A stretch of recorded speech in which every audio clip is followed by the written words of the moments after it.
Véronique Zenoni a reçu Gilda chez elle, à Einharp, pour lui faire partager sa passion qui est devenue son métier, vétérinaire ostéopathe. Je suis curieuse de savoir qu'est-ce qui t'a amené en Soule, Véronique. En Soule, je suis venue pour 18 ans pour ma thèse. Ah, d'accord. Et après, je suis revenue il y a 13 ans pour travailler en Soule. Et j'ai pas réussi à repartir. Et donc, tu as commencé en tant que vétérinaire. Et qu'est-ce qui t'a fait évoluer vers l'ostéopathie? Je me sentais limitée dans ce que je faisais. Je détestais les boiteries.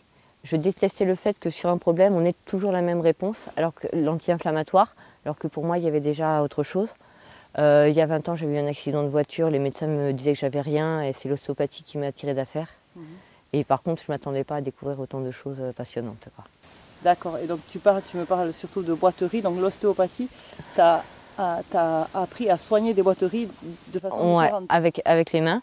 Et à se rendre compte qu'on peut boiter parce qu'on a mal à la hanche, comme parce que c'est suite à un problème d'estomac. Et on va avoir une boiterie de ce côté-là. Mais si tu donnes des anti-inflammatoires alors qu'il y a déjà un problème d'estomac, t'es dans les problèmes. Tu délies le diaphragme et la boiterie, on se trompe un peu de problème, quoi. Ouais.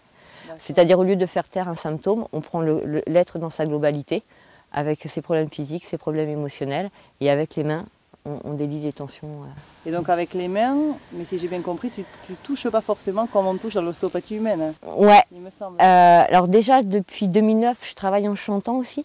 C'est-à-dire que la voix, enfin si on peut faire un petit essai, si tu veux, de voix, ça va faire...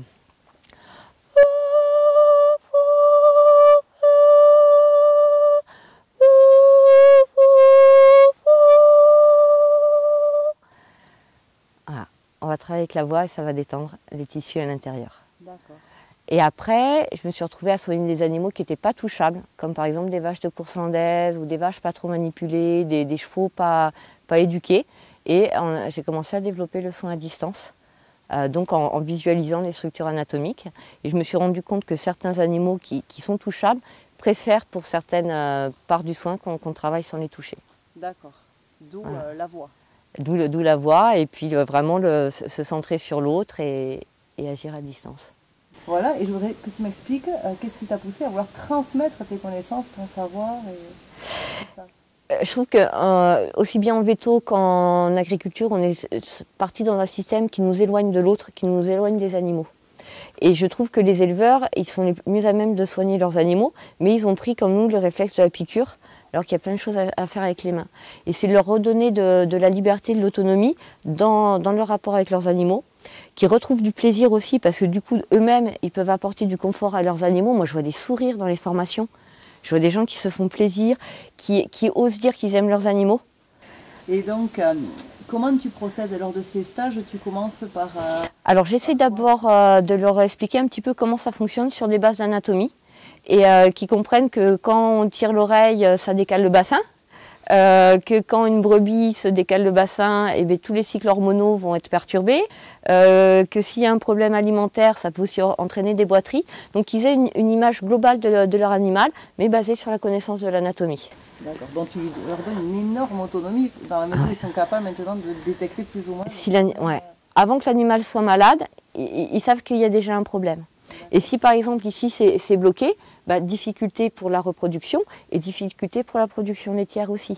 Donc toi tu places tes mains, tu leur montres plus ou moins comment agir pour que eux après puissent effectuer le même mouvement. Voilà, après je leur transmets un protocole et c'est eux qui font. Et c'est des endroits stratégiques où poser la main et c'est l'animal qui va participer avec eux. Parce qu'eux, en 2 jours, ils ne peuvent pas tout connaître les mécanismes d'action, mais il y a des zones importantes où rien qu'en posant la main, l'animal va s'appuyer sur eux et c'est l'animal qui va se soigner en prenant appui sur son éleveur. Et dans ces stages que tu donnes, je suppose que ce sont des éleveurs ou des vétérinaires qui les sollicitent, ces stages, mais est-ce qu'il y a parfois des personnes un peu sceptiques, qui y croient mais pas trop, qui... Il y a toujours au moins un sceptique. Ouais. Sur 12 personnes, il y a un sceptique. Qu'on voit généralement évoluer. Et puis après, moi je dis c'est chacun à sa vitesse. Voilà, moi je te donne quelque chose, je te propose d'expérimenter et puis j'aimerais bien avoir ton retour. Et Vérou, je me demandais, les ostéopathes pour les humains, alors ils nous font craquer, ils nous touchent, ils nous manipulent, voilà, vraiment de façon, c'est pas violent mais presque. Et toi, tu n'as pas forcément cette technique, comment ça se fait? Alors pour moi, cette ostéopathie-là qui fait craquer, ça représente 1/10 des possibilités en ostéopathie. Voilà. Après, il y a tout plein d'autres techniques. Et par contre, pour les éleveurs, je ne leur fais pas des ostéopathes en 2 jours. Je leur transmets que des techniques où ils font avec l'accord de l'animal. Comme ça, je suis sûre, ils ne peuvent pas faire de bêtises, ils ne peuvent pas faire de mal. Et ça travaille vraiment la connivence entre les deux. Au point que parfois, ils vont commencer à avoir des sensations plus subtiles. Et même dès les premiers stages, ils vont sentir dans leur corps des douleurs. Et ils vont aller voir chez l'animal le même endroit. Parce qu'on peut avoir des informations qui passent de l'animal à l'humain par les différents sens. Donc si d'un seul coup ils ont mal à l'épaule, ils vont vérifier l'épaule de la brebis ou de la vache. C'est une information reçue par de l'animal à l'homme. Déjà rien qu'en mettant les mains sur leur animal avec empathie, généralement il se passe des choses et ils vont avoir des questions. Et moi je les guide un petit peu, par exemple, pour choisir un traitement. S'ils prennent le médicament dans la main et qu'ils s'approchent de l'animal comme s'ils étaient l'animal, si le médicament est bon, eux doivent se sentir bien dans leur corps.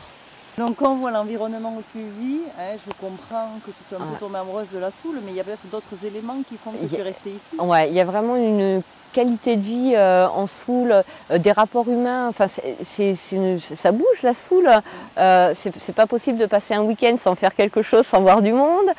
Non, un truc qui est sympa en Soule, c'est que comme il y a des petites routes, quand tu croises quelqu'un, tu es obligé de ralentir, donc du coup tu dis bonjour. Éventuellement c'est quelqu'un que tu connais, tu t'arrêtes, tu discutes. Il y a une voiture qui s'arrête, qui klaxonne jamais. Parce que c'est normal de dire bonjour et de discuter, quoi. Et ça, c'est un grand plaisir. Il y a du contact humain. Voilà. Ah oui. Et donc, je me demandais, qu'est-ce que ça t'apporte personnellement, ces formations que tu donnes?